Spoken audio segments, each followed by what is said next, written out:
ਵਾਹਿਗੁਰੂ ਜੀ ਕਾ ਖਾਲਸਾ, ਵਾਹਿਗੁਰੂ ਜੀ ਕੀ ਫਤਿਹ।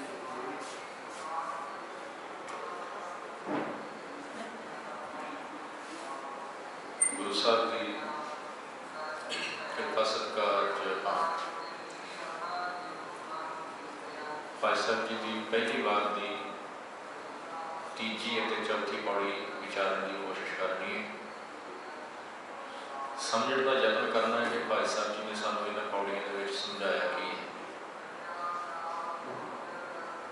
ਥੋੜ੍ਹਾ ਜਿਹਾ ਜੇਕਰ ਗੌਰ ਦੇ ਨਾਲ ਦੇਖੀਏ, ਬਾਣੀ ਪੜ੍ਹੀਏ,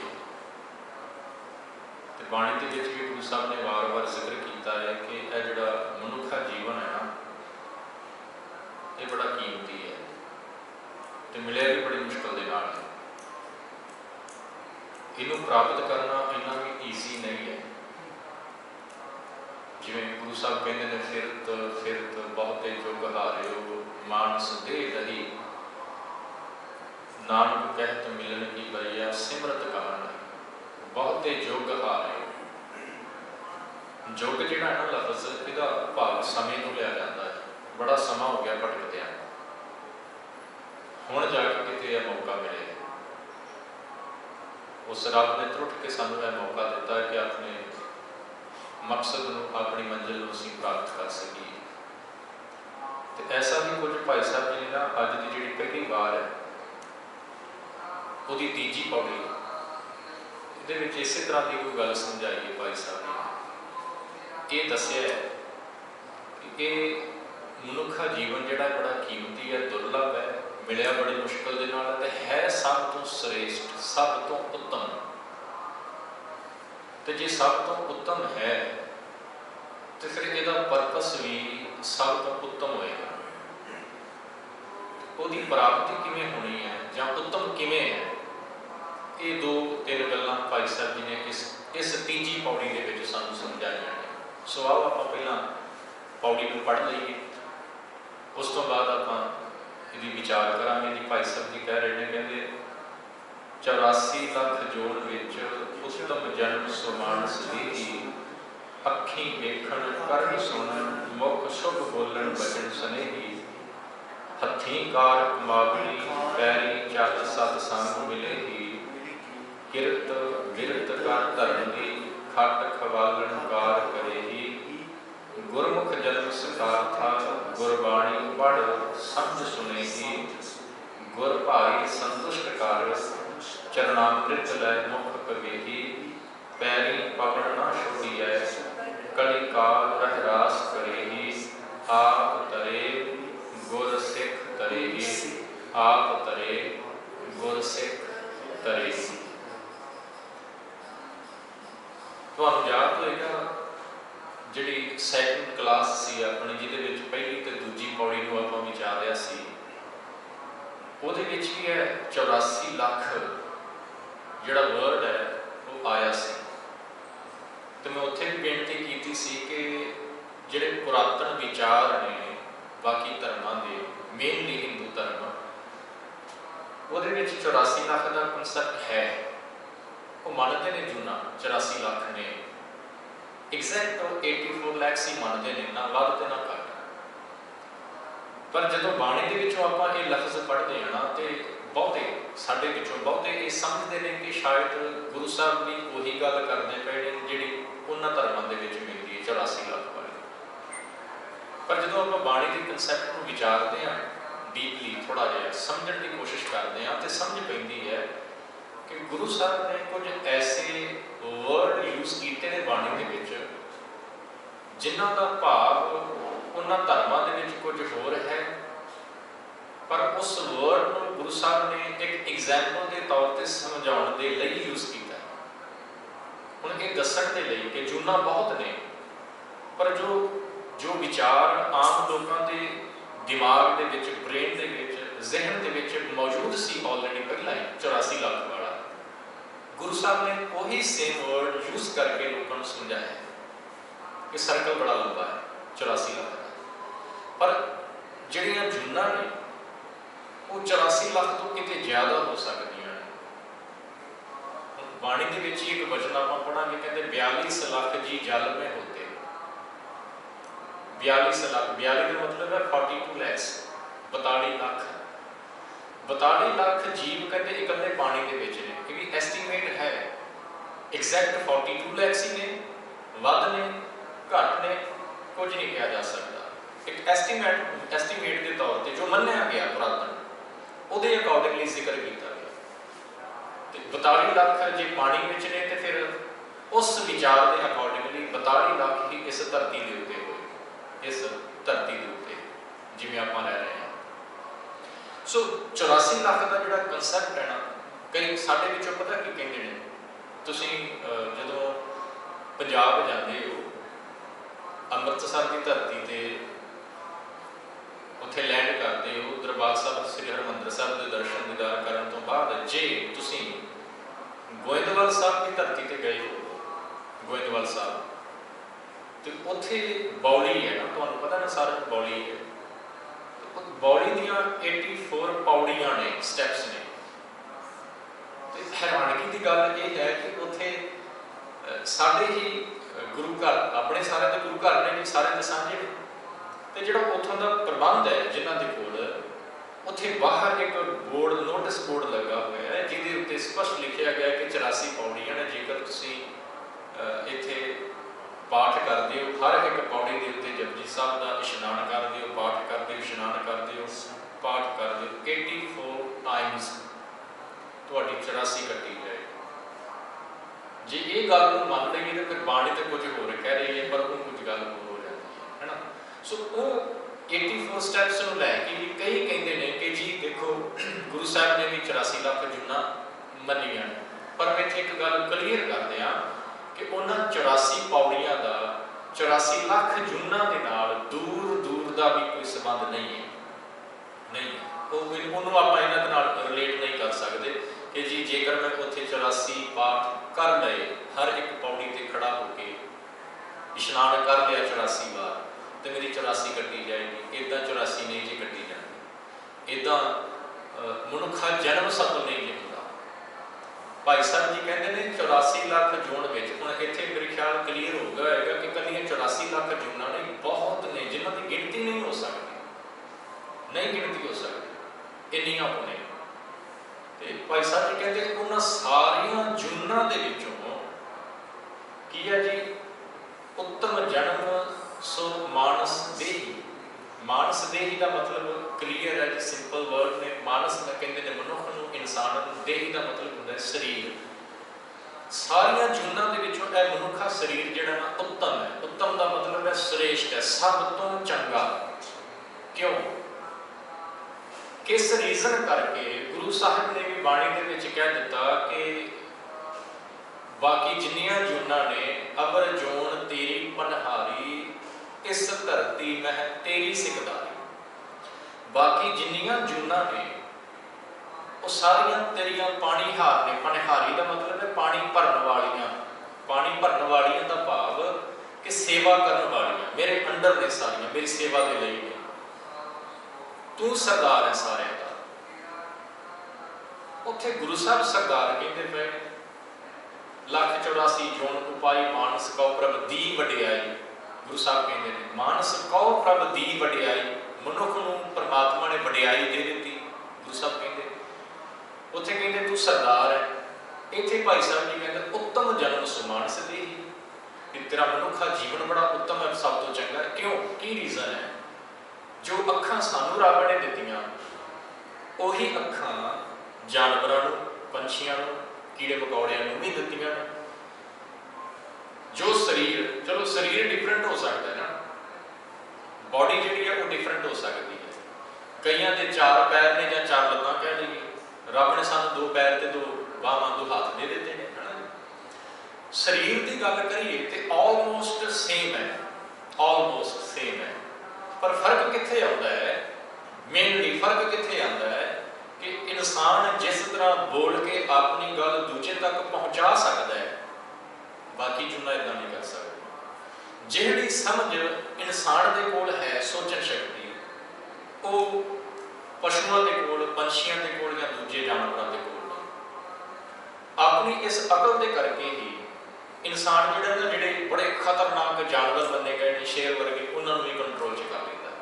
सो इसका मतलब ये है कि जिन्नी अकल, जिन्नी को थिंकिंग कह लीए या सोच कह लीए इंसान की विकसित हुई है, डिवेलप हुई है, उन्नी बाकी जिन्हों की नहीं हो पाई। एक रब ने जुबान दे दी, बोलन शक्ति सानू दे दी, तो दूजी समझ दे दी जिहड़ी कि बाकी जानवरों के नालों सानू वखरा कर दी है। मैं इत्थे एक कबीर साहब का वचन तुहाडे नाल साझा करना, जिहदे विच उन्होंने समझाया है। वो समझाया इस तरीके दे नाल, भगत कबीर जी ने कहते देख तू रब का नाम जपिया कर, बंदा इंसान तू रब का नाम जपिया कर, तो जे हुण जप लेगा तो तेरे वास्ते चंगा, जे ना जप सके, जे तू हुण ना जप सकिया, अपनी इस लाइफ में जेकर वेस्ट कर दिता तो इस तरह ही तो होएगा कि सपोज कर ला कि अगला जन्म तेन किसी जानवर का मिल जाता है, किसी बल्द का, उन्होंने वर्ड यूज किया उत्थे ऑक्स, वो मिल गया। हुण कहते जो ऑक्स तू बन जाएगा ना, होएगा कि कहते चार पांव दो सिंह गुंग मुख तब कैसे गुण गई है। चार पांव चार तेरे पैर होंगे, दो सिंह दो हॉर्न्स होंगे, सिंह होंगे, गुंग मुख। गुंग मुख का मतलब की है कि मुंह तो तू गूंगा होएगा, बोल नहीं सकना। हुण जिस तरह तू गल्लां करदा है, अपनी विचार दूजे तक पहुँचाउंदा है, जो भी तेरे मन दे विच है वो गल तू कह दिंदा है दूसरे नूं, इस तरह तू बोल नहीं सकना। जिहड़ी जुबान तैनूं मालिक ने हुण दित्ती है, उस टाइम ते वो जुबान नहीं तेरे कोल होई। उठत बैठत ठेंगा पर है तब कद मूंड लुकाई है, फिर कहते मार पेगी। जिहड़ा मालिक होएगा तेरे कोल काम भी लएगा, तैनूं कुटेगा, मार कुटेगा। सो ये कुछ क रीजन ने। शरीर तो उन्होंने कोल भी है, शरीर साडे कोल भी है, अखां उन्होंने कोल भी ने, देखदे वो भी ने, अखां साडे कोल भी ने, कान उन्होंने कोल भी ने, साडे कोल भी ने, पर एक जुबान का फर्क पै गया, एक अकल का सोचन शक्ति का फर्क पै गया। ये दो मेन ऐसिया चीज़ां ने जिहड़ियां बाकी जानवरों या बाकी जूनां दे कोल नहीं। ते इस बेस के उत्ते गुरु साहब ने भी कह दिता कि यह मनुखा जन्म बड़ा उत्तम है। इस करके गुरु साहब कहते तू सरदार है सारिया जूनां दा, तू राज कर सकदा इन्हां दे उत्ते। इस करके भाई साहब जी कहते हैं कि यह मनुखा जीवन उत्तम है। तो हुण जेकर उत्तम है तो इस उत्तम का काम भी कुछ उत्तम होएगा ना। इस उत्तम मनुख का जां सरदार मनुख का कुछ काम भी तो बाकियां दे नालों वखरा स्पैशल होएगा। ये नहीं कि जे सपोज कर लो ऑक्स है तो वह काम की है, मालिक ने उन्होंने अपने घर के रखा हुआ है, खाण वास्ते चारा वगैरह पा दिता तो खेतों के काम लेगा, सिर्फ इन्ना का काम है। जेकर कोई घोड़ा है हॉर्स है, मालिक ने अपने घर के रखे है, चारा उन्होंने पाँदा है, तो जां तो जे रेसिंग वाला तो रेस के दौड़ा लेंदा है। तो जे आम है तो तुहानूं पता है पहला कोई समा सी जदों हुंदे सी ना टांगे, पंजाबी टांगा वर्ड यूज किया जाता है, चैरिट मेरे ख्याल बोलते हैं ना, तो उन्होंने कदे कोई काम ले लेना। पर ये मनुखा देही का या मनुखा शरीर का काम जो ना उन्होंने नालों बिल्कुल अलग है। परपस ऑफ लाइफ जो ना बिल्कुल उन्होंने नालों अलग है। उन्होंने रब ने परपस नहीं कोई दिता, उन्होंने कोई परपस नहीं है। जन्म मिले है, जन्म मिले है, उन्होंने जन्म जो ना लगता पे बस वो इदा कह गई समझने के लिए कि वेट होती पई है कि कदों जन्म होया, वेट हो रही है कि कदों उन्होंने जन्म का अंत होवे ते जिहड़ा सर्कल है वो चेंज होवे थोड़ा जिहा। उन्होंने कोल अपने जन्म को सवारन की कोई चॉइस नहीं है चॉइस कोई कि घोड़ा एक हॉर्स जिहड़ा है वो अपने जन्म को सवार सकता है नहीं, ਉਹਦੇ ਵਸ ਦੇ ਵਿੱਚ नहीं, ਉਹਦੇ ਕੋਲ कोई चॉइस नहीं है। कोई भी दूसरा जानवर या पंछी कह लीजिए अपने जन्म को सवार नहीं सकता। गुरु साहब कहते यह दात जिहड़ी है ना केवल मनुख को मिली हुई है उस परमात्मा को, इस करके कि मनुखा देही उत्तम है। इसका परपस भी फिर उत्तम होएगा। परपस की गुरु अर्जन साहब का भजना पर रोजाना पढ़ते हैं जी रहरास साहब के विच, भई प्राप्त मानुख दे हुरीआ गोबिंद मिलन की ये तेरी बरीआ। कहते हुण रब ने तैनूं देही शरीर दे दी, शरीर दे दिता सब तो उत्तम है जिहड़ा, तो हुण इस शरीर दे कोलों काम लै ਦਿੱਤਾ ਕੀ ਹੈ परमात्मा ने। ਹੁਣ अगले जो बचन ਆਪਾਂ पढ़ांगे ना ਉਹਦੇ ਵਿੱਚ भाई साहब की बड़ी डिटेल ਦੇ ਨਾਲ ਸਾਨੂੰ ਸਮਝਾਉਂਦੇ ਨੇ। ਕਹਿੰਦੇ ठीक है 84 ਲੱਖ ਜੋਨ ਵਿੱਚ उत्तम जन्म सो मानस देही मनुखा जन्म सब तो श्रेष्ठ हो गया जी। अखी वेखण ਕਰਨ ਸੁਣ ਮੁਖ शुभ बोलन बचन सुने। ਅੱਖਾਂ ਦੇ ਨਾਲ ਦੇਖਦੇ हैं जी। ਰੱਬ ने ਅੱਖਾਂ ਦੇ ਵਿੱਚ ਲਾਈਟ ਰੱਖ ਦਿੱਤੀ है देखने वास्ते। ਕਰਨ ਸੁਣ ਕੰਨਾਂ ਦੇ ਵਿੱਚ परमात्मा ने स्रोत रख दी है, सुनन शक्ति रख दी है। मुख शुभ बोलन वचन सुनेगी। मुख तो असी अपने मूँह तो अपनी जुबान तो चंगे लफ्ज चंगे वर्ड जिहड़े आ वो बोल सकते हैं। तीन चीज़ां परमात्मा ने दी। हुण ध्यान रखियो पहली पंक्ति नूं इस पूरी पौड़ी नूं विचारदिआं अपने ज़हन दे विच रखना है। उत्तम जन्म सो, चलो पूरी पौड़ी ना रखियो, उत्तम जन्म सो मानस देही, इन्नी को गल अपने दिमाग दे विच रखनी। उत्तम है, उत्तम क्यों है कुछ गल्लां जिहड़ियां भाई साहब जी सानूं दसदे पए ने। ते उत्तम तां ही वो इंसान उत्तम गिणिया जाएगा, उसे नूं आपां उत्तम कह सकदे हां जिसने इस देही दे परपस नूं समझ लिया। जिसने ये समझ लिया ना कि जेकर परमात्मा ने मैनूं बाकियां दे नालों कुछ वखरा बनाया ते उहदा कुछ रीजन है। जिसने ये गल समझ ली फिर वो करेगा कि जिहड़े ए सेंसस दिते हुए ने ना परमात्मा ने, अखां खासकर अखां, हुण इन्हां अखां तो वो काम लएगा। अखां दा काम केवल देखना नहीं है। अखां दा काम केवल देखते की है जी असीं जो साडे सामने आएगा असीं देखांगे ना। कोई चंगा आ गया, कुछ माड़ा आ गया, सब कुछ इन्हां अखां दे नाल आपां देखदे हां। पर गुरु अमरदास महाराज जी दा वचन पढ़ो। गुरु अमरदास महाराज आनंद साहब आप पढ़ते हैं जी रोजाना, तो आनंद साहब के की कह रहे हैं गुरु अमरदास जी। कहते ये जेकर रब ने तेन अखां दित्तियां ने ना, तो इन्हां अखां तो इन्हां दा काम लै, तू इन्हां नूं उस तरह यूज नहीं करता पाया जिस तरह यूज करना चाहिए। की वचन है जी गुरु साहब का? कहते ए नेत्र हो मेरे हो हर तुम जोत धरी, हर बिन अवर ना देखो।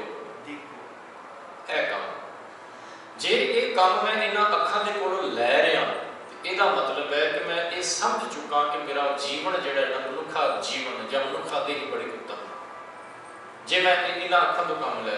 पर जे इन्हां अखां दे राही मैनूं कोई अपना नज़र आ रहा है, कोई बेगाना नज़र आ रहा है, इन्हां अखां दे राही मैं कुछ वो चीज़ां देखदा पिया जिहड़ियां मैनूं देखणियां नहीं चाहिए। समझते हो कि वो चीज़ां देखता पाया इन्हां अखां दे गंदमंद कह लईए सीधे शब्दों के विच, जे देखता पाया तो इसका मतलब है कि मैं इस देही के परपस को समझे नहीं समझ सकिया। गुरु अमरदास महाराज जी कहते समझ के अखां एवं नहीं रब ने तेन दे दी। जेकर तेरा परपस बड़ा उच्चा रखा है ना, गोबिंद मिलन की ये तेरे परपस उत्तम है, तो फिर उस उत्तम काम के लिए तेन दात मालिक ने बड़ी श्रेष्ठ दी है। इन्हां अखां दे नाल तूं संसार नूं देखना है, तो इकल्ला संसार ही नहीं देखना, संसार दे विचों तैनूं निरंकार नज़र आना चाहिए। तो जे ते आ रहा फिर वो इंसान बधाई का पात्र है, क्योंकि वो अपने परपस वल वधदा पिया। अखी वेखण करन सुण, करन का मतलब हुंदा जी कन्न, ईयर। इन्हां कन्नां दे नाल असीं सुणदे हां, जो भी आवाज़ किते भी कोई नॉइस हुंदा है, साउंड पैदा हुंदा है, वो साडे कन्नां दे विच आवाज़ पहुंचदी है। पर की आवाज़ को सुनना ही इन्हां कम्मां दा काम है, इन्हां कन्नां दा काम है? गुरु साहब कहते नहीं, इन्हां कन्नां दा काम पता की है? फिर गुरु अमरदास महाराज जी का वचन, ए श्रवणो मेरे को सच है, सुनना है नो पठाए। ए रीजन है। हुण पशु पंछी जानवर भी तो सुनते हैं ना जी, पर सुन के उन्होंने जीवन के विच कोई चेंज आने वाला नहीं जे हैगा। देख के उन्होंने जीवन के विच कोई चेंज नहीं जे आने वाला, इंसान के जीवन च आ सकता। उत्तम है ना जी, इसे करके तो उत्तम है। इंसान के जीवन के विच देख के भी चेंज आ सकता है, सुन के तो यदि जिंदगी टोटली चेंज हो सकती है। सुन के ये इंसान का रब का रूप हो सकता है। सुनने के नाल, केवल सुनने के नाल इंसान रब का रूप हो सकता। एडी वड्डी दात परमात्मा ने सानू दित्ती है। मुख शुभ बोलन बचन स्नेह। हुण देखो अखां दो, सियाणे कहते हैं ना जी, अखां दो कन दो, है ना जी, वेख ज़्यादा सुन भी ज़्यादा, मूँह एक बोल घट, बोल घट थोड़ा जिहा। पर असीं की करते हैं जी, सुनते भी घट, देखते भी घट, बोलते ज़्यादा, उल्टा काम। गुरु साहब कहते इदां नहीं, देख भी ज़्यादा। देखना की फिर बेनती करा, देखण का भाव ये नहीं कि जो मेरे सामने आया मैं देखी जावां, हर एक के अंदरों रब को महसूस करना है। मैनूं विकार नहीं नज़र आने चाहिए इन अखां दे नाल। सपोज कर लो, मैं एग्जाम्पल के तौर पर जेकर मैं किसी औरत नूं जां मर्द नूं देखदा जां देखदी हाँ, तो वो वाल देख के मेरे मन के कोई गंदा विचार पैदा नहीं होना चाहिए, क्योंकि देखिया तो अखां ने है ना। अखां ने देखण तो बाद ही जानकारी मेरे अंदर पैदा क्रिएट की ना, सिग्नल्स भेजे ने पर दिमाग में, तो फिर प्रोसैस चलेगा किदां दे विचार मेरे अंदर पैदा होंदे ने, है ना। तो जेकर गंदे विचार पैदा हो रहे हैं तो फिर तो कोई चेंज नहीं आने वाला। फिर तो इदां कह लईए कि जिवें भगत कबीर जी का ना बड़ा प्यारा वचन है जी, आसा राग दे विच उन्होंने ना वैसे उत्थे ये गल समझाई है कि जदों का मैं रब के नाल जुड़े है ना, मेरा सुभाव चेंज हो गया, मेरा जीवन चेंज हो गया। पहला कहते मैं किते मेरा सुभाव हाथी वर्गा सी, किते मेरा सुभाव कां वर्गा सी, किते मेरा सुभाव कुत्ते वर्गा सी, है ना। पर हुण चेंज हो गया। तो जेकर मैं इन्हां अखां दे नाल देखण तो बाद अपने अंदर गंदे विचार ही क्रिएट करदा पिया, इसदा मतलब मैं उन्हां पशुओं के समान हाँ। हाथी बड़ा कामी हुंदा जी, बड़ा लस्ट हुंदा है हाथी के अंदर। तो जे इन्हां अखां दे नाल देख के मेरे अंदर विचार गंदे पैदा हो रहे हैं, इसका मतलब है कि मैं भी इंसान हुंदा होया भी हाथी की जून दे विच। गुरु अर्जन साहब का वचन तुहानूं याद है, वैसे सुखमनी साहब जिहड़े पढ़ते हैं उन्होंने याद होएगा, जिथे गुरु साहब कहते हैं करतूत पशु की मानस जात है, तो मनुख शरीर मनुखा वाला है, पर कहते काम इहदियां करतूतां पशुओं वर्गियां। तो जे करतूतां पशुओं वर्गियां ने, ये मनुख हुंदा होया भी पशु ही है।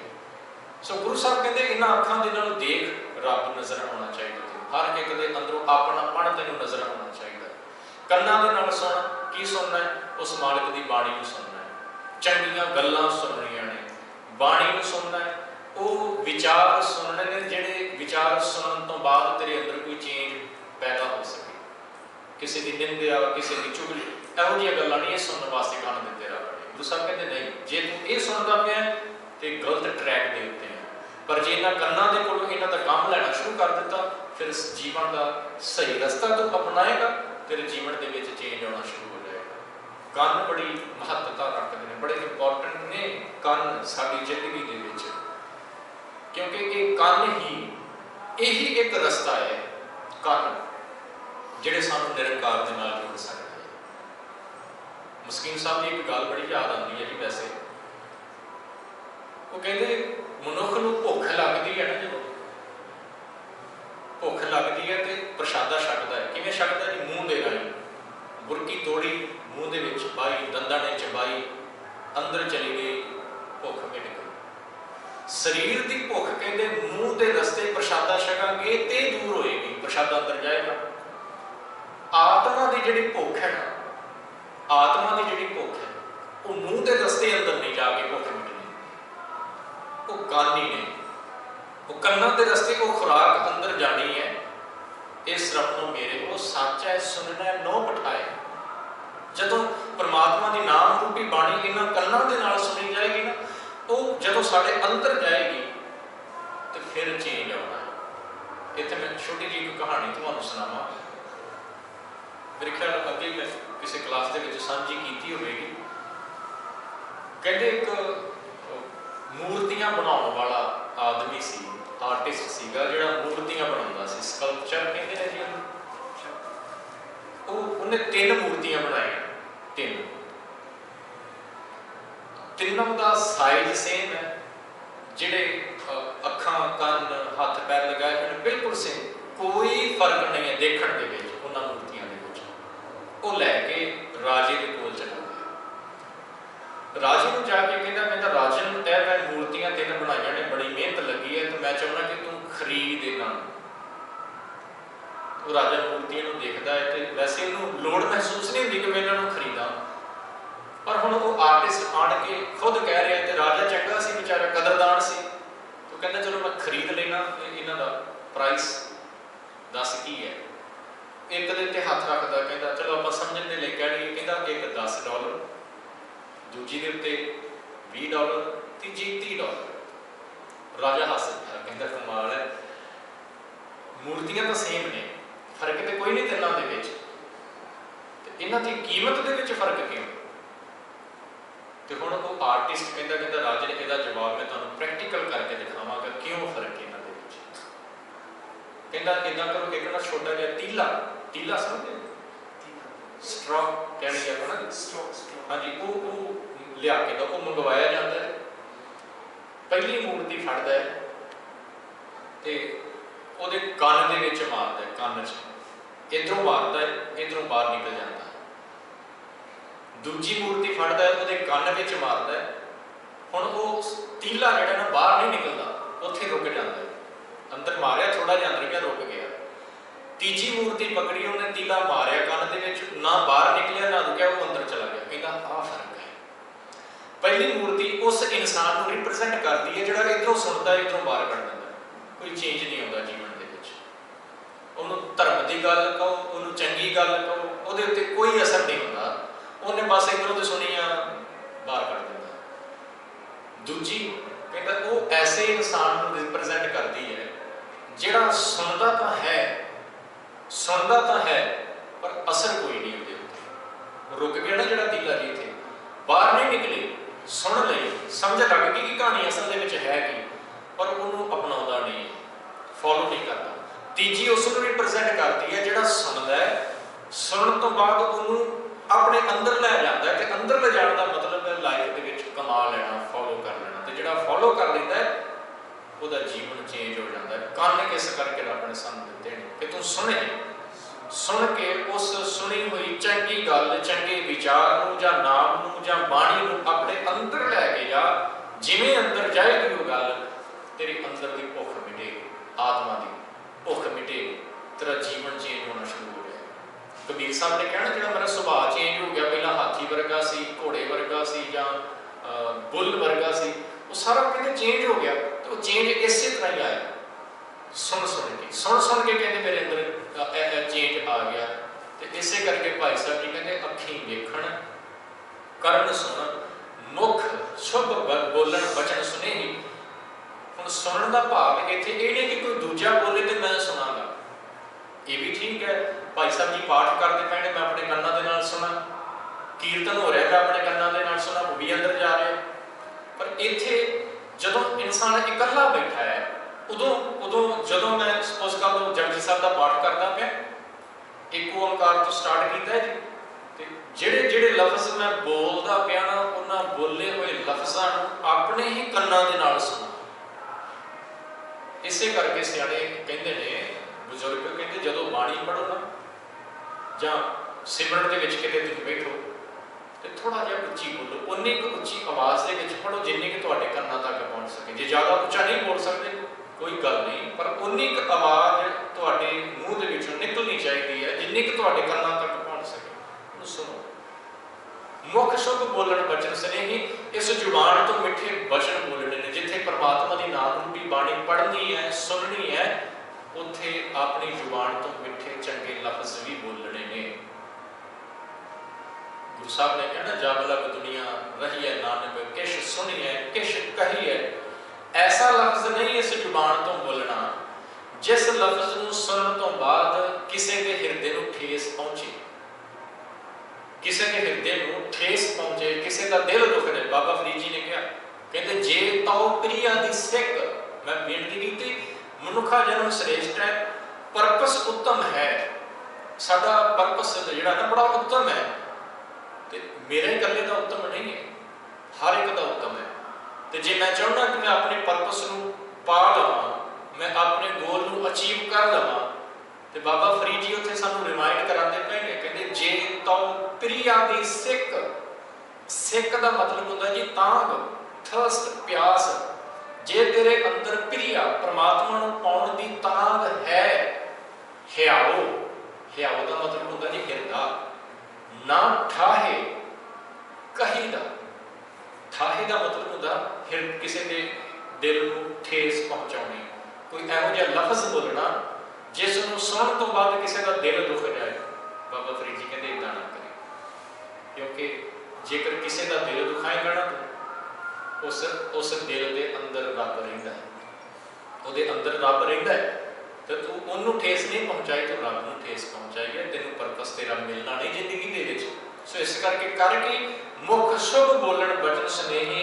अगली गल भाई साहब जी ने कह दी जी, कहते जिथे मुख तो बोलना है, अखां तो देखना है, कन्नां तो सुनना है, ਉਹਦੇ नाल नाल हथी कार कमावनी, पैरी चल सतसंग मिले। हथी कार कमावनी, हत्थां दे नाल काम करना, किरत करना। गुरु नानक के घर की खासियत है कि गुरु नानक ने सानू वेलड़ नहीं बनाया। वेलड़ समझो जी, गुरु साहब ने ये नहीं कहा कि तुसीं अपना काम कर छड्ड के ते बस किते एकांत दे विच अपने आप को बंद करके या परिवार को छड्ड के जंगलों के विच जाके बैठ के ते तपस्या करनी शुरू कर दो। गुरु नानक साहब ने सानू यह उपदेश कदे भी नहीं दिता। गुरु साहब ने आप किरत की है। तुहानू पता है गुरु नानक साहब उदासियां तो बाद करतारपुर की धरती ते खेती करते हैं। उदासियां शुरू करने तो पहला मोदी खाने के विच नौकरी करते रहे। आप किरत की है, करके दिखाई है गुरु साहब ने। गुरु अंगद साहब हड्डी दुकानदार से, दुकान कराया करते सी। गुरु अमरदास महाराज भी वाण वटिया करते सी, किरत कराया करते सी अपने हत्थों के नाल। गुरु साहब ने सानू वेले नहीं बनाया। ये नहीं कहा कि तुसीं संसार का त्याग करके या परिवार का त्याग करके इकल्ले बैठ के ते रब रब करी जाओ, नहीं। गुरु साहब कहते इदां नहीं। हथी कार कमावनी, जिथे अपने निर्वाह वास्ते अपने परिवार के वास्ते काम करना है, उहदे नाल नाल इन्हां हत्थां दे नाल सेवा भी करनी है। हथी कार कमावनी का भाव कल्ला किरत करनी नहीं है, ऑनेस्ट लिविंग नहीं है। जो कमाया है वट एवर आई अर्न, मैं उहदे विचों मैं कुछ अपना हिस्सा जिहड़ा है ना वो लोड़वंदां वास्ते भी कढना, सेवा भी करनी। हथी कार कमावनी, हुण पैरां दा काम की है जी, पैरी चल सतसंग मिले। पैर इस करके चंगे ने कि इन्हां पैरां दे नाल चल के असीं सतसंगत दे विच पहुंचदे हां। पैरां दे नाल चल के असीं सतसंगत दे विच पहुंचदे हां। ते जे पैर नहीं तो इंसान चल नहीं पाएगा। तो भाई साहब जी कहते पैर वो धनता के योग ने जिहड़े संगत दे विच चल के आते। पैरी चल सतसंग मिले ही। अगला वचन है जी, कहते किरत विरत कर धर्म दी खट खवालण कार करे। तो वही गल आ गई जी कि कमाई जो कीती है, उस कीती हुई कमाई दे विचों कुछ हिस्सा जिहड़ा है ना उस मालिक दे लई, जिवें आपां दसवंध दी अवस्था व्यवस्था है, मर्यादा है कि हर सिख ने अपनी कमाई चों 10वां हिस्सा कढ़ना है। तो वो 10वां हिस्सा जिहड़ा है ना वो गुरु घर वास्ते यूज़ किया जा सकता है जां लोड़वंदां वास्ते यूज़ किया जा सकता है। जिथे सानू कोई लोड़वंद नज़र आता है कि ये बंदा लोड़वंद है, इन्हूं किसी चीज़ की जरूरत है, तो असीं भी लोड़ पूरी कर सकते हैं। इसे करके तो गुरु साहब ने कहा ना कि गुरु गरीब का मुँह गुरु की गोलक, किसी लोड़वंद की लोड़ पूरी कर दी, गोलक के विच पा दिता, एक बराबर हो गया। सो किरत विरत कर धर्म की खट खवालण कार करे ही। जिहड़े रब दे प्यारे ने ना जी, जिहड़े भावना वाले ने, वो जिथे किरत करते हैं, किरत के नाल नाल फिर वो अपनी कमाई के विचों गुरमुखां दी जां लोड़वंदां दी सेवा भी करते हैं, अपनी कमाई चों कुछ हिस्सा कढ के उन्हां दे लई यूज़ करते हैं। ते अगली गल कहते हैं, कहते गुरमुख जन्म सकारथा गुरबाणी पढ़ समझ सुने। पहलियां जिहड़ियां 3 पंक्तियां ने उन्हां दे विच ना साडे सैंसिस की गल कर दी भाई साहब जी ने, अखां दी, कन्नां दी, मुख दी, हत्थां दी, पैरां दी। हुण जिहड़ी गल करदे पे ने, कहते जन्म उहदा सकारथा होएगा, सफल होएगा जिन्हें गुरबाणी पढ़ समझ सुने। उस इंसान का जन्म सकारथा, सकारथा का मतलब सफल हो जाएगा जिहड़ा बाणी को पढ़े, समझे, सुने। बाणी को पढ़े, इनू आप इन्ना कह लीए बाणी पढ़ जो पढ़ता पाया मैं उन्होंने सुना, समझण की कोशिश करा, तो जे समझ नहीं पैंदी फिर की करा कि बाणी पढ़नी छड्ड देवां। कईयां दा सवाल हुंदा है ना जी, कहते ज्ञानी जी बाणी की समझ नहीं पैंदी की करिए। गुरु साहब ने भी कहा सी, कहते बाणी की समझ पवे चाहे ना पवे, पढ़नी नहीं छड्डनी।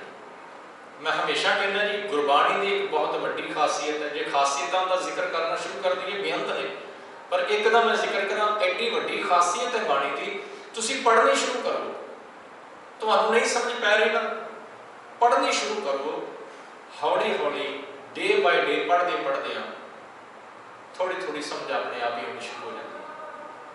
कुछ गल्लां तुहानू अपने आप तुहाडे दिमाग दे विच चलण लग पैंदियां। हाँ, किसी गल का जेकर पता ना लगे तो वो आपां किसी जानकार को जिहड़ा बाणी की समझ रखदा है उहदे कोल जाके पुछ सकते हैं, जिहदी समझ नहीं पै रही। पर वैसे बेसिकली हुंदा कि जिवें जिवें आपां बाणी पढ़दे जिहड़ी बड़ी सरल बाणी है, पंजाबी च सरल कह दिंदे ने, उन्होंने ईजी कह रही आप जी समझने के लिए, वो समझ लगन शुरू हो जाती है अपने आप।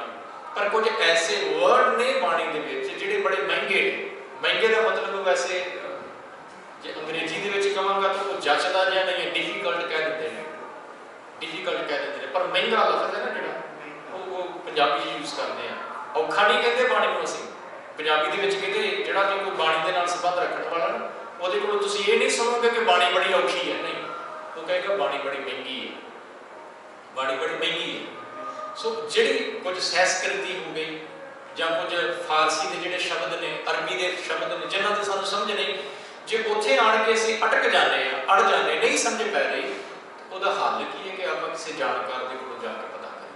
सो भाई साहब जी कहते जन्म सकार था, तू अखां दे नाल देख लिया, कन्नां दे नाल सुन लिया, मुख दे नाल बोल लिया, बाणी पढ़ी है, कन्नां दे नाल सुनी है, जिवें जिवें सुनेगा तेरे अंदर चेंज आएगा। तो चेंज कैसा आएगा? इन्हां अखां दे नाल तेनूं हर एक दे अंदरों रब नज़र आउणा शुरू हो जाएगा। गुरमुख जन्म सकार था, जिहड़ियां उपर गल्लां कीतीआं ना तीन, वो इस पंक्ति दे नाल रिलेट होंदियां कि उन्हां गुरमुखां दा जन्म सकार था सफल हो जाता है जिहड़े गुरबाणी नूं पढ़दे ने, सुनदे ने ते समझदे ने। क्योंकि बाणी दे विच गुरु साहब ने कहा कि हर एक इंसान रब दा रूप है, हर एक दे अंदर रब वसदा है। तो जिवें जिवें फिर बाणी पढ़ी जाती है, सुनी जाती है, अंदर जाती है, तिवें तिवें फिर हर एक दे अंदरों इंसान नूं रब जिहड़ा वा वो नज़र आउणा शुरू हो जाता है, महसूस होना शुरू हो जाता है। अपना पराए वाला जिहड़ा है नहीं अंदर दुविधा जी पैदा हुई पई सी जिहड़ी कि ऐ मेरा अपना है, पराया है, ऐ मेरा मित्र है, ऐ मेरा दुश्मन, सब खत्म हो जाता है। फिर सबको मीत हम अपने कीना हम सबना के साजन वाली कहानी बन जाती है। फिर किसी ने माड़ा थोड़ी कहा जाता, इस जुबान तो फिर किसी वास्ते माड़े लफ्ज़ निकलते ही नहीं। इन्हां कन्नां दे नाल फिर किसी की निंदा चुगली सुनी नहीं जाती, अखां दे नाल कोई गलत देखिया नहीं जाता। नहीं, वो फिर गुरमुख जन्म सकार था, गुरबाणी पढ़ समझ सुने ही आप पढ़ता है, सुनता है, समझता है, तो होरनां नूं जोड़ता है बाणी दे नाल। गुरमुख जिहड़ा जुड़ चुका है जी, वो आप पढ़ता है, सुनता है, समझता है, विचारता है, होरां नूं बाणी दे नाल जोड़ता है। तो गुर भाई संतुष्ट कर चरनामृत लै मुख बिगे। गुर भाई, गुर भाई का मतलब हुंदा जी, समझते हो कि वैसे सिंपल वर्ड है गुर भाई, इनू आप इदा कह लीए कि एक ही धर्म के नाल संबंध रखने वाले जिहड़े दो ने वो आपस दे विच गुर भाई हो गए। एक गुरु नूं मनण वाले दो इंसान गुर भाई हो गए। गुर भाई संतुष्ट कर, संतुष्ट कर का मतलब है जी उन्होंने सैटिस्फाई करना। सैटिस्फाई करने का भाव है कि सेवा कर, गुरमुखां की साथ संगत जुड़ी बैठी है, संगत की सेवा करनी।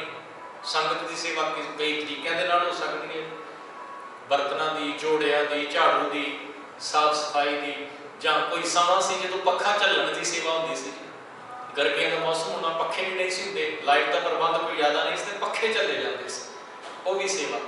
सो गुर भाई संतुष्ट कर चरनामृत लै मुख पवेही। चरनामृत जी पुरातन मर्यादा किसी ने भी सिक्खी धारण करनी है तो उन्होंने गुरु साहब के चरण धोआ के वो जो जल है वो छका दिता जाता सी। मर्यादा सी सिक्खी धारण करने की। उस मर्यादा को गुरु गोबिंद सिंह महाराज जी ने खंडे की पौल के कन्वर्ट किया। गुरु गोबिंद सिंह महाराज तक ਜਾਂ ਇਹਨਾਂ ਕਹਿੰਦੇ 1699 ਤੋਂ ਪਹਿਲਾਂ 1699 ਤੋਂ ਪਹਿਲਾਂ ਕੀ ਮਰਿਆਦਾ ਸੀ? ਚਰਨਾਮ੍ਰਿਤ। गुरु साहब के चरण धो के धोने का मतलब ये नहीं कि मैट पूरी तरह उतार के जो गंदा पानी चरणों के उत्ते थोड़ा पानी पाया, गुरु साहब ने पानी टच किया अपने चरणों के नाल, वो छक लेना, वो छकना जिन्हें भी सिक्खी धारण करनी। इस तरह सिक्खी के दायरे के जोड़े सिख ने वो आया करते थे। इस मर्यादा को गुरु गोबिंद सिंह महाराज जी ने 1699 विसाखी वाले दिन खंडे की पौड़ खंडे वाले के अमृत के कन्वर्ट कर दिता।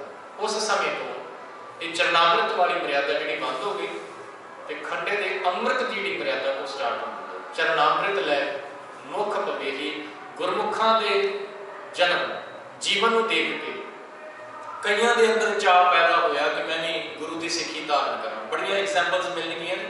भाई मानसुख के राही श्रीलंका का संगलादीप का जो राजा शिवनाग वो अंदर चाह पैदा होता है कि मैं गुरु नानक का सिख बनता है वो गुरु नानक साहब को नहीं कभी मिले।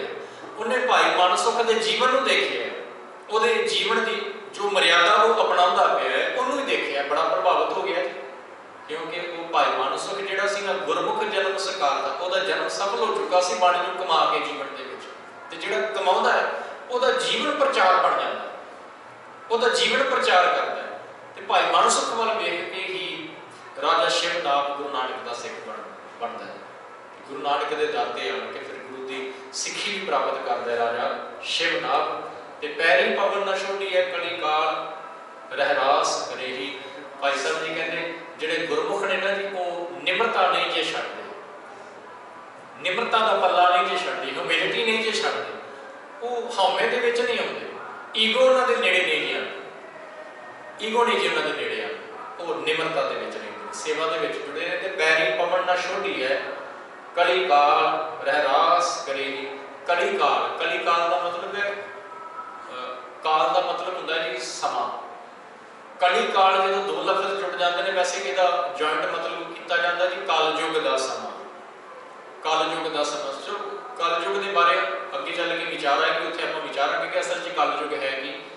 सो इत्थे आपां इन्ना भी समझ लईए कली काल रहरास करे ही कि किसी भी समय के विच कलयुग का समा को वर्ड यूज कर लीए कि उस समय के विच भी जिहड़े गुरमुख जन ने वो प्रेम वाला रस्ता नहीं जे त्यागदे, उन्होंने अंदर प्रेम भावना हमेशा ही बनी रहती है, निम्रता का पल्ला नहीं छड्डदे, वो नीवे रहिंदे ने, सेवा दे विच जुड़े रहिंदे ने। कोई कुछ भी कह जाए उन्होंने फर्क कोई नहीं जे पैंदा, कोई कुछ भी कह जाएगा भावना गलत लै लियो, वो इन्ने नहीं वो नीवे नहीं हो जाते कि कोई उन्होंने उत्ते आके जुल्म करना शुरू कर दे तो वो बड़ी ईजीली उन्होंने बर्दाश्त करी जाते, बर्दाश्त नहीं करते, जितों तक हो सके बर्दाश्त करते हैं, पर जो पता लग जाए ना कि इदा एक गल बनने वाली नहीं फिर वो मैदान के भी आ जाए। कली काल रहरास करे ही। इस पौड़ी की अंतली पंक्ति के कहते हैं आप तरे गुर सिख करे। आप तो तरदा ही है जिन्हें गुरु का लड़ पकड़ लिया है, केवल आप नहीं तरदा, गुरु जहाज है, आप गुरु के लड़ लग्या, गुरु ने इनू पार किया है। तो फिर ये गुरमुख जिहड़ा है ना होरां नूं ये गुरु के लड़ लगा के उन्होंने पार लगा दिंदा, गुरु के लड़ लगा के होरां नूं नहीं पार लगा दिंदा है। ये गुरमुख के जन्म जीवन का जो परपस बन जाता है, वो आप जिथे अपने जीवन को सफल बनाता है तो वो ये देख नहीं सकता कि उत्तम जन्म प्राप्त करके जो इंसान है ना आस पास जो रहने वाले लोग ने वो नहीं देख सकता कि ये विकारां दे विच पै के या गलत पासे पै के अपने जीवन को वेस्ट करके चले जाए। वो कोशिश होती है कि हर कोई रब के नाल जुड़ के सच के नाल जुड़ के अपने जीवन को सफल बना सके। सो वो इसे करके भाई साहब जी ने कहा कि आप तरे गुर सिख तरे ही, आप तरदा है तो होरना गुर सिखां नूं भी रब दे नाल गुरु दे नाल जुड़ के उन्होंने तारदा है। इस पौड़ी दे विच भाई साहब जी ने मनुखा जन्म बारे दस दिता कि किवें ये सफल हो सकता है। उत्तम है यह सेंसेस दिते ने रब ने, इन्हां दा काम लै, इन्हां नूं गलत पासे ना लगा, इन्हां नूं सही पासे लगा, इन्हां तों काम लै के अपने परपस नूं पूरा कर। तो हुण अगली गल समझाते हैं कि परमात्मा ने संसार साजिया है, किवें साजिया है, फिर पूरी डिटेल इस पौड़ी के विच इन्होंने रख दी साडे सामने। कहते ओंकार आकार कर एक कवाओ पसार पसारा। मोस्टली जिन्हें धर्म ने ना वो ये कहते हैं कि परमात्मा के एक बोल तो एक वर्ड तो सारा संसार जो क्रिएट हो गया। गुरु नानक साहब ने भी कहा कि परमात्मा ने हुक्म किया संसार बन गया, इस्लाम ने कहा कुन संसार बन गया। एक कीता कसाओ एक गवाओ वाली जी गल है ओंकार। गुरु नानक साहब महाराज ने बचन कहा जी बाणी के विच वैसे ओंकार ब्रह्मा उत्पत ओंकार किया जिन चित ओंकार सैल जुग भये ओंकार वेद निर्भय। गुरु साहब कहते ओंकार तो ही सब कुछ पैदा होया। जिहड़ा ओंकार लफ्ज़ है ना, हुण जिवें मैं बेनती की कि परमात्मा के एक बोल तो एक वर्ड तो संसार पैदा होया ना, तो जिथे परमात्मा ने एक बोल तो संसार को पैदा किया है, उत्थे पैदा किए हुए जीवां नूं भी बोल दिते हैं, इंसानां नूं खास कर बोल दिते हैं। बोल का मतलब शब्दावली दी है ना, भाषा दी है, असीं बोलते हैं। हुण शुरू दे विच विद्वानां ने कहा कहते जो शुरू दे विच इस संसार दे विच इंसान ने रहना शुरू किया, अजे ठीक तरह के नाल बोलना नहीं सी आता, क्योंकि शब्दावली जी पूरी विकसित नहीं सी हुई, अजे कोल प्रॉपर लफ्ज़ नहीं सी हैगे जिहड़े बोल के एक दूजे दे नाल सांझ पाई जा सके। तो कहते शुरू दे विच इहदी जुबान तो एक लफ्ज़ निकलिया ओम। शुरू दे विच हुण ओ इहनूं जदों लमकाया जाता है ना, थोड़ा लंबा किया जाता है, ओ ऊड़े हुड़ा ऐड़ा ते मम्मा ओम। इनू संस्कृत का वर्ड मन्निया गया है, संस्कृत। तो कहते जदों अजे हिरदा बच्चे का जन्म होता है ना, वह अंदर बिल्कुल क्लीन होता है, साफ होता है बिल्कुल ना, क्या नहीं है आप वो अंदर कोई वालशाल नहीं है, कोई धोखा कोई फरेब कोई चंगे माड़े की समझ उन्होंने नहीं है। तो जदों मनुख ने बोलना शुरू कर दिता ना, कहते उदों इदा कह लो कि वह हिरदा बिल्कुल साफ सी। उस साफ हिरदे के विचों जदों कोई लफ्ज़ निकलिया मूँह दे राही बाहर, तो उन्होंने रब्बी बोल कह दिता गया, उन्होंने ही रब का नाम दे दिता गया। जिहड़ा लफ्ज़ निकला ना ओम, वो रब का नाम बन गया, उन्होंने ही रब का नाम। तो ये संस्कृत भाषा जी है स्टार्ट हुई, इनू संस्कृत का वर्ड कह दिता गया। तो कुछ विद्वानों का मानना है कि जो संस्कृत के विचों कोई शब्द पंजाबी दे विच आउंदा है, संस्कृत के विचों कोई भी शब्द पंजाबी दे विच आउंदा है, तो उहदे उत्ते ना एक पंजाबी की मात्रा है जी टिप्पी, ऊपर टिप्पी लग जाती है। मैं चलो एग्जाम्पल के लिए तुहानूं एक पंक्ति सुनाना है जपजी साहब के विचों। गुरु साहब कहते गुरमुख नादम, गुरमुख नादम गुरमुख वेदम।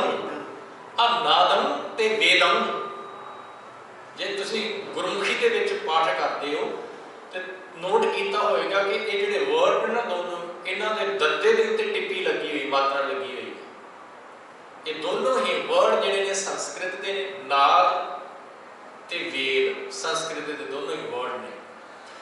इन्हों जो पंजाबी के लैके आता गया, इन्हों के उत्ते विद्वानों का मनना है कुछ वो टिप्पी उत्ते लग गई, जिहदे नाल इन्हां दा पंजाबी रूप बनया नादम ते वेदम। सेम उस तरह ही जो ओम शब्द को पंजाबी के लैके आता गया, फिर उत्थे भी टिप्पी लगी, पर ऊड़े को टिप्पी लग नहीं सकती। ये गुरमुखी का नियम है, ऊड़े को टिप्पी नहीं लग सकती, तो लगी कित्थे ऐड़े।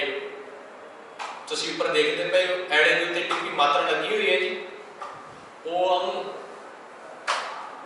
गुरमुखी के जो आया ऐड़े के उत्ते टिप्पी लग गई, इत्थे टिप्पी ही कली नहीं लगाई गुरु साहब ने, नाल एक होर बड़ी बख्शिश साडे उत्ते कर दी। जो आप एक ओंकार देखते हैं ना, तो जिहड़ा ऊड़े का मूँह है हाफ, फिर ऊपर इस तरह करके बनाई हुई ना, इनू बोलते हैं कार, कार, तां ही ये वर्ड बन जाता है एक ओ अंकार, ओंकार। हाँ जी, ओम संस्कृत का शब्द है, उतों जो गुरमुखी के गुरु साहब ने लैके आता तो इनू ओंकार बना दिता। हुण इहदा भाव की सी, ओम जिहड़ा लफ्ज़ है ना कि 3 लैटर ने, ऊड़ा ऐड़ा ते मम्मा ओम। उन्होंने हिंदू धर्म वाले जिहड़े विद्वान लोग ने उन्होंने की किया कि ऊड़े का भाव लै लिया ब्रह्मा, ऐड़े का लै लिया विष्णु, ते मम्मे का भाव लै लिया महेश शिव। ब्रह्मा उत्पत्ति करता है, विष्णु पालता है,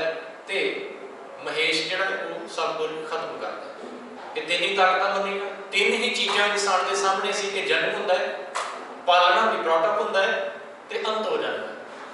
इस भावना तो ट्रिनिटी का जन्म होंदा है। ब्रह्मा विष्णु ते महेश मन लए जाते हैं। ऊड़ा ऐड़ा ते मम्मा, ऊड़ा मतलब ब्रह्मा, ऐड़ा मतलब विष्णु ते मम्मे तो भाव महेश। हुण जदों गुरमुखी दे विच ओंकार गुरु साहब ने यूज़ किया तो केवल इनू गुरमुखी के जिहड़े लैटर्स ने उहदे नाल ही नहीं लिखिया। इस तो पहला गुरु साहब ने एक लगा दिता, एक लगा दिता है। तां ही आपां कहने एक ओंकार। इहदा भाव की बनिया कि बहुत लोग वख-वख तरीके दे नाल परमात्मा नूं डिफाइन करते हैं। वख-वख धर्मां दे विच वखरे-वखरे तरीके दे नाल डिफाइन किया जाता है परमात्मा नूं। हिंदू धर्म ने कह दिता ब्रह्मा विष्णु ते महेश ट्रिनिटी, पर गुरु नानक साहब ने कह दिता कि नहीं जी, पैदा करने वाला भी एक है, पालन वाला भी एक है, ते खत्म करने वाला भी एक है। ओंकार आकार कर, आकार का मतलब शरीरां नूं पैदा कर देना, संसार को बना देना, किसी भी चीज़ को क्रिएट कर देना, चाहे कोई इंसान है, कोई पशु है, कोई पंछी है, चाहे कोई माउंटेन है, चाहे पानी है, चाहे कोई पेड़ पौधे ने। आकार ओंकार आकार कर एक कवाओ पसार पसारा। एक कवाओ, एक कवाओ तो, एक बोल तो, एक लफ्ज तो, एक हुक्म तो परमात्मा ने सारे संसार को क्रिएट कर दिता जी। ते पंज तत्त प्रवान कर घट घट अंदर त्रिभवन सारा। पंज तत्त, पंजां तत्तां नूं परमात्मा ने इकट्ठा कर दिता। ते कमाल की गल यह है, जिहड़े पंज तत्त इकट्ठे कीते ने ना जी, है पूरे बैलेंस दे विच, है पूरे बैलेंस दे विच। ये नहीं जे तत्तां की गल कर लईए कि हवा साडे अंदर ज़्यादा है, किसी के अंदर परमात्मा ने धरती ज़्यादा पा दी, किसी के अंदर जिवें सपोज कर लो, एक छोटी जी एग्जाम्पल हो सकता तो ठीक ना भी लगे। सब्जी बनाने हैं, सब्जी के कदे लूण ज़्यादा पै गया, कदे थोड़ा मसाला ज़्यादा पै गया, कदे मिर्च ज़्यादा पै गई। परमात्मा ने इदा नहीं किया कि किते आकाश वधा दिता, कदे हवा वधा दी, किते अग वधा दी। इदा नहीं, सारे बराबर, एक बराबर इक्वल रखे ने। पंज तत्त प्रवान कर घट घट अंदर त्रिभवन सारा। त्रिभवन का मतलब तीन भवन, थ्री वर्ल्ड, पाताल लोक, मात लोक, आकाश लोक, तिना लोगों के जिथे भी जो कुछ भी परमात्मा ने पैदा किया, हर एक पैदा की हुई वस्तु का बेस है पंज तत्त। पंज तत्त प्रवान कर घट घट अंदर। भाई वीर सिंह ने ना जी घट घट अंदर का मतलब पता की किया है? कहते जिथे परमात्मा ने पंजा तत्तों को सारे संसार को क्रिएट किया है ना, उत्थे क्रिएट करने तो बाद वो घट घट का मतलब हर एक दे अंदर वस गया।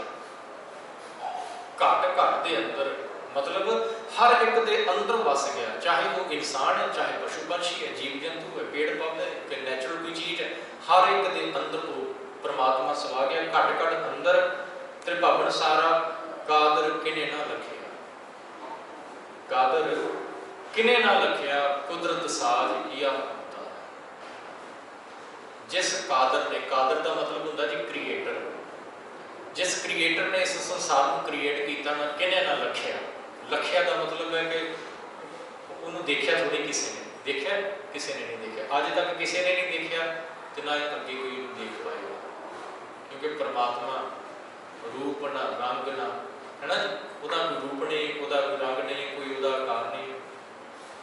वो जिहड़े सरगुण रूप के विच इंसानों का रूप भी है, रंग भी है, आकार भी है, इन्हां चीज़ों तो परे है परमात्मा। उसका कोई रंग रूप आकार नहीं। चक्कर चिन्ह बन जा कर पात रहन जे, रूप रंग अरदेख पे को कह न सकते।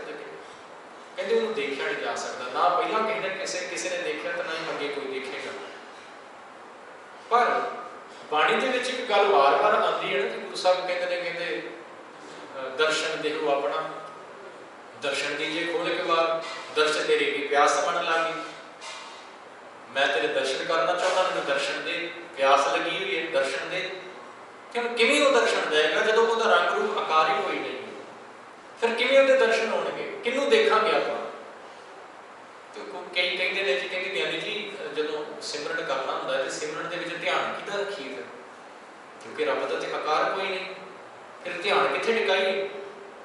कि गुरु नानक साहब की फोटो दा, कि जां एक ओंकार दा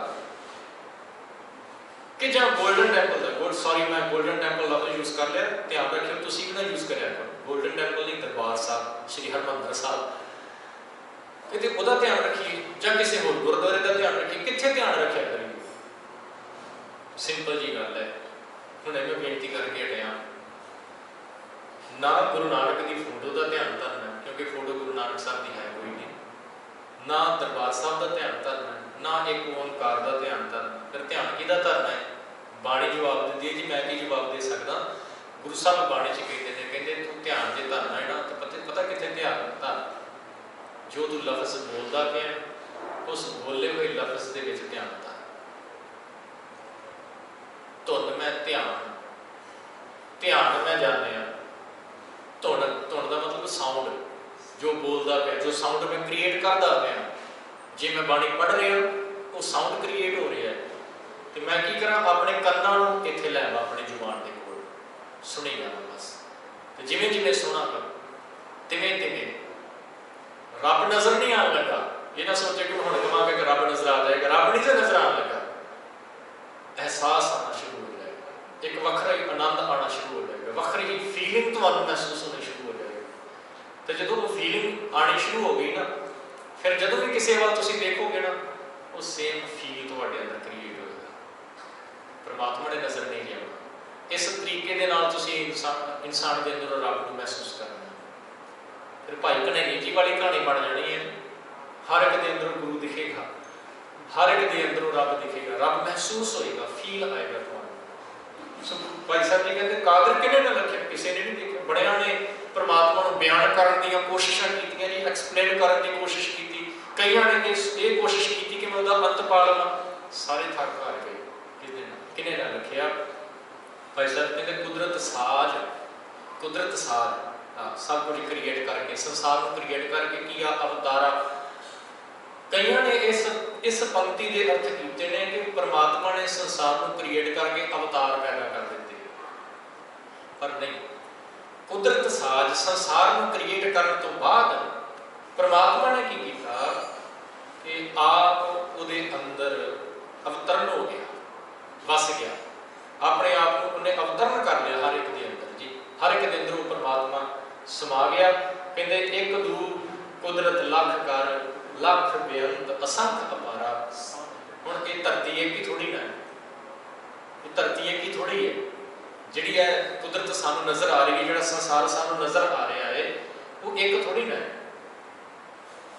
गुरु नानक साहब ने तो स्टार्टिंग ही कह दिता सी ना जी कि पाताला पाताल लख आगासां आगास, ओढ़क ओढ़क भाल थके वेद कहण कवाद, है ना जी।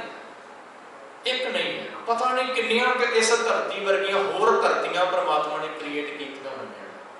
कुछ तक तो साइंस की पहुँच हो गई कि फलाने फलाने जिहड़े प्लैनेट हैगे ने, पर अजे भी कुछ ऐसे ने जिन्हां तक पहुँच ही नहीं सकते। तो मेरे ख्याल के पहुँच हो भी नहीं पानी, क्योंकि परमात्मा का साजा होया सारा जिहड़ा इन्हां दी बड़ा बेअंत है। इत्थों तक उहदा पूरा अंत पालना इंसान के अपने बस की गल कोई नहीं। एक दू कुदरत लख कर लख बेअंत असंख अपारा, परमात्मा ने बड़ा वड्डा पसारा पसार के रख दिता जी। कई गलैक्सीज पैदा कर दित्तियां, हर एक पैदा की हुई गलैक्सी के विच पता नहीं किन्ने किन्ने प्लैनेट्स परमात्मा ने क्रिएट करके रख दिते, जिन्हां दा कोई अंत नहीं पा सकता, तो जिन्हां की कोई गिनती भी नहीं हो सकती।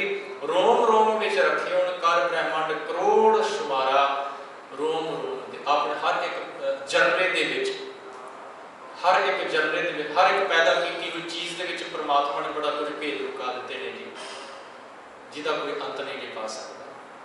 ब्रह्मांड जिन्होंने आप यूनीवर्स कहते हैं ना जी, गुरु साहब कहते, भाई साहब जी भी कह रहे हैं कि नहीं उसका कोई ना तो अज तक अंत था पा सके ना किसी ने पा सकना है। कुछ ऐसे भी प्लैनेट ने जिथे तुसी साइंस पढ़िए, तुसी ज़्यादा जानते होगे। अपनी धरती से आपको एक ही चंद्रमा नज़र आता है, पर कुछ ऐसे भी प्लैनेट ने जिथे 8-8 9 चंद्रमा ने। ये उस कादर की रचना है। कुछ ऐसे भी प्लैनेट ने जिथे चलो खोजा हो रही हैं, नवीं तो नवीं जी खोज सामने आती पई है, कईयां दे उत्ते रहण दीयां ਸਕੀਮਾਂ ਚੱਲਦੀਆਂ ਪਈਆਂ ਨੇ। ਜਿਹੜਾ ਕੀ ਹੈ ਜੀ ਉਹਦਾ ਨਾਮ, ਐਲਨ ਮਸਕ ਜਿਹੜਾ ਹੈ ਜੀ, ਉਹ ਮੰਗਲ ਦੇ ਮਾਰਸ ਦੇ ਉੱਤੇ ਜਾਣ ਦੀ ਤਿਆਰੀ ਕਰੀ ਬੈਠਾ ਹੈ। ਬੁਕਿੰਗ ਚੱਲਦੀ ਪਈ ਹੈ, ਇੱਛਕ ਹੋ ਜਾਣਦੇ ਤਾਂ ਤੁਸੀਂ ਵੀ ਬੁੱਕ ਕਰਵਾ ਸਕਦੇ ਹੋ। ਪਹੁੰਚਣ ਦੀਆਂ ਚੱਲਦੀਆਂ ਪਈਆਂ, ਬੜਾ ਕੁਛ ਚੱਲਦਾ ਪਿਆ। ਪਰ ਇੰਨਾ ਕੁਝ, ਇੰਨੀ ਐਡਵਾਂਸ ਟੈਕਨੋਲੋਜੀ ਹੋਣ ਦੇ ਬਾਵਜੂਦ ਵੀ ਕੋਈ ਹੱਥ ਖੜਾ ਕਰਕੇ ਨਹੀਂ ਕਹਿ ਸਕਦਾ ਕਿ ਮੈਂ ਪੂਰੇ ਯੂਨੀਵਰਸ ਦਾ ਅੰਤ ਪਾ ਲਿਆ, ਮੈਨੂੰ ਪਤਾ ਲੱਗ ਗਿਆ ਕਿ ਕਿਹੜਾ ਕਿਹੜਾ ਪਲੈਨਟ ਕਿੱਥੇ ਕਿੱਥੇ ਹੈ। ਗੁਰੂ ਸਾਹਿਬ ਕਹਿੰਦੇ ਨਹੀਂ, ਬ੍ਰਹਿਮੰਡ ਜਿਹੜਾ ਨਾ ਬੜਾ ਇੱਕ ਕਹਿ ਲਈਏ ਰਹੱਸਮਈ ਹੈ, ਜਿੱਥੇ ਪਤਾ ਕੁਛ ਨਹੀਂ ਕਿ ਕਿੱਥੋਂ ਕੀ ਹੋ ਜਾਏਗਾ, ਕਿੱਥੇ ਕਿੱਥੇ ਪਰਮਾਤਮਾ ਨੇ ਪਲੈਨਟਸ ਜਿਹੜੇ ਨੇ ਬਣਾ ਕੇ ਰੱਖੇ ਹੋਏ ਨੇ, ਇਹਦੇ ਬਾਰੇ ਕਿਸੇ ਨੂੰ ਕੁਝ ਪਤਾ ਨਹੀਂ। ਕਹਿੰਦੇ ਇੱਕ ਬ੍ਰਹਿਮੰਡ ਵਿੱਚ 10-10 ਕਰ ਅਵਤਾਰ ਉਤਾਰਾ। ਕਹਿੰਦੇ ਹਿੰਦੂ ਧਰਮ ਦੀ ਗੱਲ ਇੱਥੇ ਫਿਰ ਆ ਜਾਂਦੀ ਹੈ ਕਿ ਉਹਨਾਂ ਕਹਿ ਦਿੱਤਾ ਜੀ ਕਿ ਇਸ ਧਰਤੀ ਦੇ ਉੱਤੇ 10 ਅਵਤਾਰ ਹੋਏ ਨੇ। ਵਿਸ਼ਨੂੰ ਦੇ 10 ਅਵਤਾਰ ਮੰਨੇ ਗਏ ਨੇ ਨਾ, ਤੇ ਬ੍ਰਹਮਾ, ਵਿਸ਼ਨੂੰ, ਮਹੇਸ਼, ਇਹ 3 ਮੇਨ ਜਿਹੜੇ ਸ੍ਰਿਸ਼ਟੀ ਨੂੰ ਚਲਾਉਣ ਵਾਲੇ ਨੇ। ਗੁਰੂ ਸਾਹਿਬ ਕਹਿੰਦੇ ਜੇਕਰ ਉਹ ਗੱਲ ਮੰਨ ਲਈਏ ਤਾਂ ਪਰਮਾਤਮਾ ਨੇ ਪਤਾ ਹੀ ਨਹੀਂ ਕਿੰਨੀਆਂ ਧਰਤੀਆਂ ਪੈਦਾ ਕੀਤੀਆਂ, ਤੇ ਫਿਰ ਇਹ ਵੀ ਮੰਨਣਾ ਪਏਗਾ ਉਹਨਾਂ ਦੀ ਫਿਲਾਸਫੀ ਦੇ ਅਕੋਰਡਿੰਗਲੀ ਕਿ ਹਰ ਇੱਕ ਧਰਤੀ ਦੇ ਉੱਤੇ ਪਰਮਾਤਮਾ ਨੇ 10-10 ਅਵਤਾਰ ਪੈਦਾ ਕੀਤੇ ਹੋਏ ਨੇ। ਹਰ ਇੱਕ ਬ੍ਰਹਿਮੰਡ ਦੇ ਵਿੱਚ, ਹਰ ਇੱਕ ਯੂਨੀਵਰਸ ਦੇ ਵਿੱਚ ਪਰਮਾਤਮਾ ਨੇ 10-10 ਅਵਤਾਰ ਪੈਦਾ ਕੀਤੇ ਹੋਏ। ਕਹਿੰਦੇ ਨਹੀਂ, ਉਹ ਸਾਜਣ ਵਾਲਾ ਇੱਕ ਹੀ ਹੈ ਤੇ ਇੱਕ ਹੀ ਸਾਰਿਆਂ ਨੂੰ ਪੈਦਾ ਕਰਨ ਵਾਲਾ ਹੈ। ਕੋਈ 10 ਅਵਤਾਰ ਨਹੀਂ, ਕੋਈ 20 ਨਹੀਂ, ਕੋਈ 50 ਨਹੀਂ, ਉਹ ਇੱਕ ਹੀ ਸਭ ਕੁਝ ਚਲਾਈ ਜਾ ਰਿਹਾ। ਭਾਵੇਂ ਬੜਾ ਵੱਡਾ ਬ੍ਰਹਿਮੰਡ ਉਸਨੇ ਸਿਰਜਿਆ ਹੋਇਆ ਹੈ, ਕ੍ਰੀਏਟ ਕੀਤਾ ਹੋਇਆ ਹੈ, ਪਰ ਉਸ ਸਭ ਕੁਝ ਨੂੰ ਕ੍ਰੀਏਟ ਕਰਨ ਵਾਲਾ ਕੇਵਲ ਪਰਮਾਤਮਾ ਇੱਕ ਹੀ ਹੈ। ਤੇ ਅਗਲੀ ਗੱਲ ਕਹਿ ਦਿੱਤੀ, ਕਹਿੰਦੇ ਕੇਤੇ ਵੇਦ ਵਿਆਸ ਕਰ ਕਈ ਕਤੇ ਮੁਹੰਮਦ ਯਾਰ। ਜਿਹੜੇ ਵੇਦ ਨੇ ਹਿੰਦੂ ਧਰਮ ਦੇ 4, ਉਹਨਾਂ ਵੇਦਾਂ ਦਾ ਜਿਹੜਾ ਰਚੈਤਾ ਵੇਦ ਵਿਆਸ ਜਿਹੜਾ ਰਿਸ਼ੀ ਹੋਇਆ ਹੈ ਜੀ, ਉਹਨੂੰ ਮੰਨਿਆ ਗਿਆ। ਤੁਹਾਨੂੰ ਪਤਾ ਨਾ ਪੰਜਾਬ ਦੇ ਵਿੱਚ ਇੱਕ ਸ਼ਹਿਰ ਹੈ ਬਿਆਸ, ਉਹ ਬਿਆਸ ਸ਼ਹਿਰ ਦਾ ਨਾਂ ਹੀ ਇਸ ਵਿਆਸ ਰਿਸ਼ੀ ਤੋਂ ਪੈਂਦਾ ਹੈ। ਤੇ ਭਾਈ ਸਾਹਿਬ ਜੀ ਕਹਿੰਦੇ ਕੇਤੇ ਵੇਦ ਵਿਆਸ ਕਰ ਕਈ ਕਤੇ ਮੁਹੰਮਦ ਯਾਰ। ਮੁਹੰਮਦ ਜੀ ਵਰਗੇ ਜਿਹੜੇ ਇਸਲਾਮ ਧਰਮ ਦੇ ਪੈਗੰਬਰ ਮੁਹੰਮਦ ਜੀ, ਉਹਨਾਂ ਵਰਗੇ। ਕਹਿੰਦੇ ਤੁਸੀਂ ਇੱਕ ਦੀ ਗੱਲ ਕਰਦੇ ਭਾਈ, ਇੱਥੇ ਪਰਮਾਤਮਾ ਨੇ ਪਤਾ ਨਹੀਂ ਕਿੱਡਾ ਵੱਡਾ ਪਸਾਰਾ ਪਸਾਰਿਆ ਹੋਇਆ ਤੇ ਕਈ ਵਿਆਸ ਵਰਗੇ ਪੈਦਾ ਕੀਤੇ ਹੋਏ ਨੇ ਤੇ ਕਈ ਮੁਹੰਮਦ ਵਰਗੇ ਪੈਗੰਬਰ ਪੈਦਾ ਕੀਤੇ ਹੋਏ। ਇੱਕ ਹੀ ਨਹੀਂ, ਕਈ ਪੈਦਾ ਕੀਤੇ ਹੋਏ। ਸਾਨੂੰ ਤੇ ਇਸ ਧਰਤੀ ਬਾਰੇ ਪਤਾ ਨਾ, ਜਿੰਨਾ ਵੀ ਪਤਾ ਹੈ ਧਰਤੀ ਤੋਂ ਬਾਹਰ ਕੀ ਹੋ ਰਿਹਾ ਬਾਕੀ ਪਲੈਨਟਸ ਦੇ ਵਿੱਚ ਸਾਨੂੰ ਕੁਛ ਉਹਦੇ ਬਾਰੇ ਪਤਾ ਨਹੀਂ। ਹੋ ਸਕਦਾ ਹੈ ਕਿ ਕੁਝ ਐਸੇ ਵੀ ਪਲੈਨਟਸ ਹੋਣ ਜਿੱਥੇ ਸਾਡੇ ਵਰਗਾ ਜੀਵਨ ਵੀ ਹੋ ਸਕਦਾ ਹੈ, ਸਾਡੇ ਵਰਗੀ ਧਰਤੀ ਕੋਈ ਹੋਰ ਵੀ ਹੋ ਸਕਦੀ ਹੈ ਜਿੱਥੋਂ ਤੱਕ ਇਹ ਸਾਇੰਸ ਨਹੀਂ ਪਹੁੰਚ ਪਾਈ। ਸੋ ਗੁਰੂ ਸਾਹਿਬ ਕਹਿੰਦੇ ਕਿ ਬੜਾ ਕੁਛ ਪਰਮਾਤਮਾ ਨੇ ਰੱਖਿਆ ਹੋਇਆ ਜਿਹਦੇ ਬਾਰੇ ਇਨਸਾਨ ਨੂੰ ਸਮਝ ਨਹੀਂ ਹੈ, ਜਿੱਥੇ ਨਾ ਹੀ ਕੋਈ ਪੂਰੀ ਤਰ੍ਹਾਂ ਸਮਝ ਲਗਾ ਸਕਦਾ ਹੈ। ਕੁਦਰਤ ਇੱਕ ਏਤਾ ਸਾਰਾ, ਪਰਮਾਤਮਾ ਇੱਕ ਹੀ ਹੈ, ਉਸ ਇੱਕ ਦੀ ਸਾਜੀ ਹੋਈ ਆ ਕੁਦਰਤ ਹੈ, ਸੰਸਾਰ ਇੱਕ ਹੀ, ਯੂਨੀਵਰਸ ਇੱਕ ਹੀ ਹੈ, ਪਰ ਉਹਦਾ ਪਸਾਰਾ ਬਹੁਤ ਵਿਸ਼ਾਲ, ਬਹੁਤ ਵੱਡਾ ਹੈ, ਜਿਹਦਾ ਕੋਈ ਅੰਤ ਨਹੀਂ ਪਾ ਸਕਦਾ। ਮੈਂ ਹਮੇਸ਼ਾ ਕਹਿੰਦਾ ਜੀ ਪਰਮਾਤਮਾ ਦਾ ਅੰਤ ਪਾਉਣਾ ਤਾਂ ਛੱਡੋ, ਇੱਕ ਛੋਟਾ ਜਿਹਾ ਬੀਜ ਸੀ, ਉਸ ਇੱਕ ਛੋਟੇ ਜਿਹੇ ਬੀਜ ਦਾ ਕੋਈ ਅੰਤ ਨਹੀਂ ਪਾ ਸਕਦਾ। ਪੂਰੇ ਪਸਾਰੇ ਦੀ ਤਾਂ ਗੱਲ ਹੀ ਛੱਡ ਦਿਓ, ਯੂਨੀਵਰਸ ਤੇ ਹੈ ਹੀ ਬਹੁਤ ਵੱਡਾ, ਯੂਨੀਵਰਸ ਦੀ ਤਾਂ ਆਪਾਂ ਗੱਲ ਹੀ ਇੱਕ ਸਾਈਡ ਤੇ ਰੱਖ ਦਈਏ। ਇੱਕ ਛੋਟੇ ਜਿਹੇ ਬੀਜ ਨੂੰ ਜੇਕਰ ਆਪਾਂ ਖੋਜਣਾ ਸ਼ੁਰੂ ਕਰ ਦਈਏ, ਉਸ ਛੋਟੇ ਜਿਹੇ ਬੀਜ ਦੇ ਬਾਰੇ ਨਹੀਂ ਸਾਨੂੰ ਪਤਾ ਲੱਗਣਾ ਕਹਾਣੀਆਂ, ਕਿਹੜੀਆਂ ਕਿਹੜੀਆਂ ਕਹਾਣੀਆਂ ਪਰਮਾਤਮਾ ਨੇ ਰੱਖੀਆਂ। ਉਹ ਇੱਕ ਬੀਜ ਤੁਸੀਂ ਜ਼ਮੀਨ ਤੇ ਰੱਖ, ਇੱਥੇ ਫਰਸ਼ ਤੇ ਰੱਖ ਦਿਓ ਲਿਆ ਕੇ, ਪਿਆ ਰਹੇਗਾ, ਜਿੰਨਾ ਚਿਰ ਮਰਜ਼ੀ ਨੂੰ ਇੱਥੇ ਰਹਿਣ ਤੋਂ ਉਦਾਂ ਹੀ ਪਿਆ ਰਹੇਗਾ। ਪਰ ਕਮਾਲ ਦੀ ਗੱਲ ਹੈ ਨਾ, ਜਦੋਂ ਇਸ ਬੀਜ ਨੂੰ ਚੁੱਕ ਕੇ ਤੁਸੀਂ ਕਿਸੇ ਪੌਟ ਦੇ ਵਿੱਚ ਜਾਂ ਜ਼ਮੀਨ ਦੇ ਵਿੱਚ ਬੀਜ ਦੋਗੇ, 2-3 ਦਿਨਾਂ ਬਾਅਦ ਉਹਦੇ ਵਿੱਚ ਸਪਰਾਊਟ ਬਾਹਰ ਨਿਕਲਣਾ। ਕਮਾਲ ਹੀ ਪਰਮਾਤਮਾ, ਕਿੰਨੀ ਤਾਕਤ ਉਸ ਛੋਟੇ ਜਿਹੇ ਬੀਜ ਦੇ ਵਿੱਚ ਰੱਖੀ ਹੋਈ ਹੈ। ਸੋ ਜੇ ਇੱਕ ਛੋਟੇ ਜਿਹੇ ਬੀਜ ਦਾ ਕੋਈ ਅੰਤ ਨਹੀਂ ਪਾ ਸਕਦਾ, ਤੇ ਭਾਈ ਸਾਹਿਬ ਜੀ ਕਹਿੰਦੇ ਕੁਦਰਤ ਤੇ ਪਰਮਾਤਮਾ ਦੀ ਸਾਜੀ ਵੀ ਕੁਦਰਤ ਬੜੀ ਬੇਅੰਤ ਹੈ, ਇਹਦਾ ਅੰਤ ਕੌਣ ਪਾ ਸਕੇਗਾ। ਬੜਾ ਵੱਡਾ ਪਸਾਰਾ ਪਰਮਾਤਮਾ ਨੇ ਸਾਜਿਆ ਹੋਇਆ ਹੈ, 5 ਤੱਤਾਂ ਨੂੰ ਇਕੱਠਿਆ ਕਰਕੇ ਆਪਣੇ ਇੱਕ ਬੋਲ ਤੋਂ, ਆਪਣੇ ਇੱਕ ਹੁਕਮ ਤੋਂ ਉਸ ਮਾਲਕ ਨੇ ਇਸ ਸ੍ਰਿਸ਼ਟੀ ਨੂੰ ਸਾਜ ਦਿੱਤਾ ਹੈ। ਤੇ ਸਾਜਣ ਤੋਂ ਬਾਅਦ ਵੱਖ ਹੋ ਕੇ ਨਹੀਂ ਬੈਠਾ, ਉਹ ਘੱਟ ਅੰਦਰ ਤੇ ਭਵਨ ਸਾਰਾ ਅੰਦਰ ਵਸ ਗਿਆ। ਹਰ ਇੱਕ ਦੇ ਅੰਦਰ ਬੈਠ ਕੇ ਉਹ ਸਭ ਕੁਝ ਦੇਖਦਾ ਹੈ। ਕਰ ਆਸਨ ਡਿਠੋ ਚਾਓ, ਗੁਰੂ ਨਾਨਕ ਸਾਹਿਬ ਕਹਿੰਦੇ ਨੇ ਪਰਮਾਤਮਾ ਸਭ ਕੁਝ ਦੇਖਦਾ ਪਿਆ ਹੈ, ਤੇ ਜੇਕਰ ਦੇਖ ਰਿਹਾ ਹੈ ਤੇ ਫਿਰ ਸਾਨੂੰ ਇਹ ਗੱਲ ਸਮਝ ਜਾਣੀ ਚਾਹੀਦੀ ਹੈ, ਜਿਵੇਂ ਭਾਈ ਸਾਹਿਬ ਜੀ ਨੇ ਸਮਝਾਇਆ ਹੈ ਕਿ ਇਹ ਮਨੁੱਖਾ ਜਨਮ ਉੱਤਮ ਹੈ, ਇਹਦਾ ਪਰਪਸ ਵੀ ਬੜਾ ਉੱਤਮ ਹੈ, तो जे परमात्मा बैठा हुआ है हर एक के अंदर, फिर साडा ये फर्ज बनता है कि असी अपने परपस वाल वधना शुरू करिए। जिहड़े सेंसस परमात्मा ने सानू दिते हुए हैं, इन्हां तो इन्हां दा काम लैना शुरू करिए, ताकि इस मनुखा जीवन आप सफल बना सकीए, सही अर्थां दे विच आपां सरदार कहा सकीए। जे गुरु साहब ने कहना कि तू सरदार है, फिर तां ही सरदार बन सकांगे जेकर सरदारां वाले काम भी करांगे। सरदार का मतलब इत्थे ये ना समझ लियो कि पग या दाढ़ी केस रखे हुए दस्तार सजाई हुई तां सरदार। सरदार का मतलब है कि तू इस सृष्टि के उत्ते बाकी जुना तो सब तो उत्तम, इस करके सरदार है। तो ठीक चंगा सरदार तां ही बन सकेगा जेकर तेरे काम भी चंगे होणगे, काम तेरे पशुओं वाले ना होण, मनुखा वाले होण, ते मनुख तो ही फिर तू अपने जीवन को सफल बनाता होया अपने परपस तक पहुँच के, और जिन्होंने गुरु नानक साहब ने कहना जिन मानस ते देव दे की, उस कैटेगरी के विच पहुँच सकेगा। सतगुरु जी कृपा करन। जिहड़ी गल भाई साहब जी ने अज सानू इन्हां दोनों पौड़ियां च समझाई है, साजन वाला, पालन वाला, खत्म करने वाला एक मालक, उसका पसारा बेअंत है, कोई उहदा था कोई उहदा अंत नहीं पा सकता। मनुखा जन्म उत्तम है, इसका परपस उत्तम है, उसकी प्राप्ति लिए सानू कोशिश करनी चाहिए जी। होइयां भुलां दी खिमा। वाहिगुरू जी का खालसा, वाहिगुरू जी